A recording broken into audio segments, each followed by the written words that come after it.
From Alex Rodriguez to Bryce Harper, baseball fans are very passionate when it comes to hating some players. Let's find out who did what, starting with the one and only Alex Rodriguez.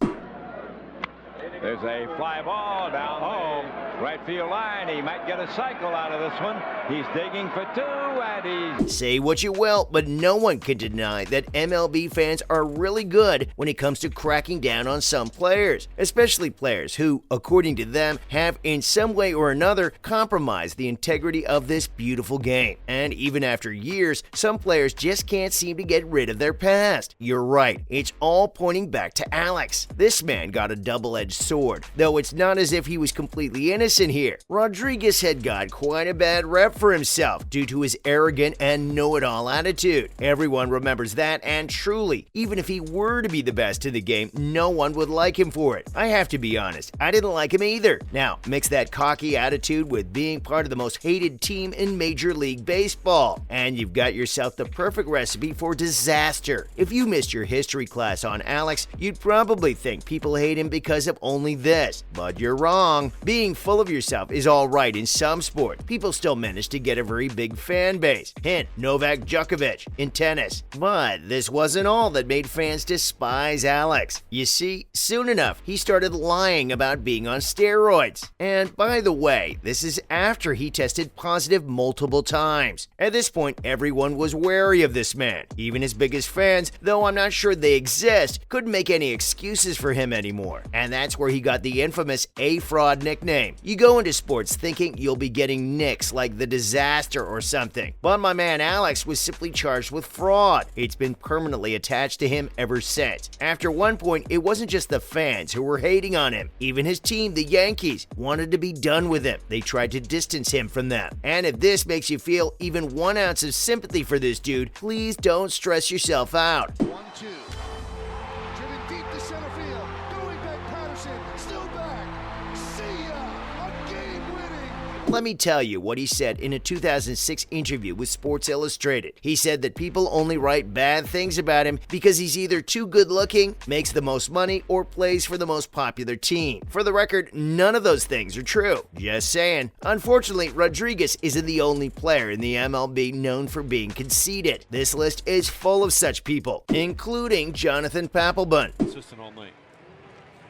Ground ball to shortstop. This should do it. Rollins has got it. Flips to second in time. And Jonathan Papelbon. You see, Jonathan is one of the more intense and serious relief pitchers that you'll see. That must mean that he's really good at his job, right? It probably does. I mean, you can hate the man as much as you want, but you can't deny that he's got impeccable pitching skills. But it also means that he's pretty obnoxious on the mound. Alex's arrogance mostly saw light outside the stadium, but Papelbon's most heated moments have occurred either on the pitch or at post-game press conferences. Everyone knows that John Boy was a top closer when he played for the Red Sox. Later, he signed as a free agent in Philadelphia, and that's when his reputation really took a hit. He was trying to fit in with his new team, which I understand is pretty difficult to do when you're a free agent, but Papelbon's approach was anything but acceptable. He wanted to get in with Phillies fans, and he thought the best way to do it was by insulting his former team's fans, who were, by the way, also his fans. He said that Boston's fans' baseball knowledge was subpar at best,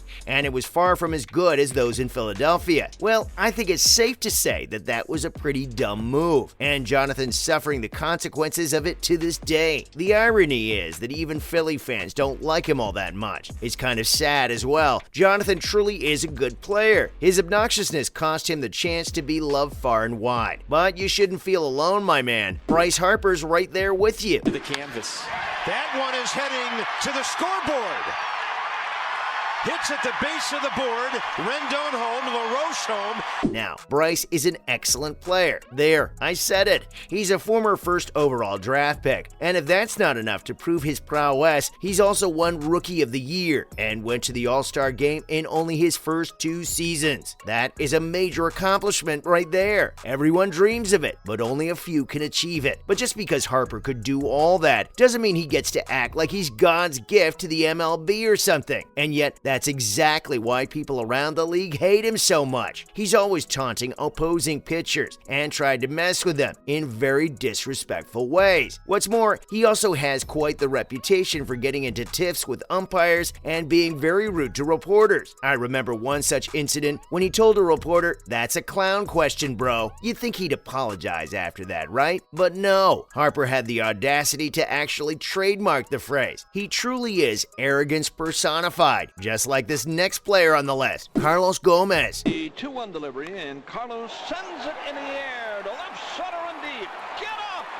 Get up! Get out of here and go! If Alex was entitled and Harper was arrogant, Carlos is a mix of them both, and that makes him the perfect player to hate. Oh, and he has a nasty temper that has gotten him into a lot of trouble over the years. You can always see his rude personality shine through in his interviews, which is honestly just sad. I mean, like most other people here, Carlos is also a really good player, and yet he's despised by not just his fans, but also former team managers and even his teammates. Now that last part is pretty disturbing. Even the worst players get along with their team. You kind of have to if you want to win. Well, not if you're Gomez. Not unless you're Manny Ramirez. 2-2 is hit in the air to deep left center field, and that one is in the bleachers.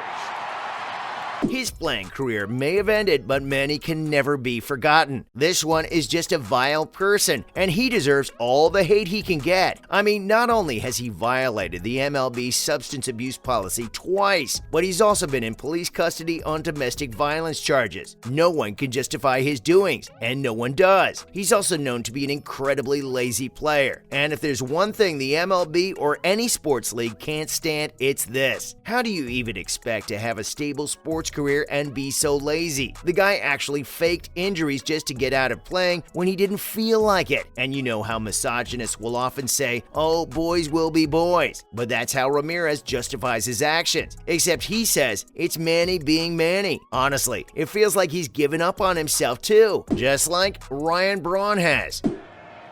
And that is hit in the air to center. McCutchen going back at the wall, gone! Imagine lying and getting caught, and then doing it again, and again, and again. Feels awful, right? That's exactly how Braun feels. This man has lied to pretty much everyone in the MLB world, to his fans, his team, and league officials themselves. And I don't mean petty lies either. No, these are major ones. Remember when Ryan was caught up in the biogenesis scandal, but literally won his appeal by lying to the league? Well, everyone believed him, and then he got caught. And the league may have forgiven him now after a 65-game suspension, but fans still haven't. He's the reason I have trust issues. Well, that's all for some of the MLB players that fans love to hate. See you in the next video.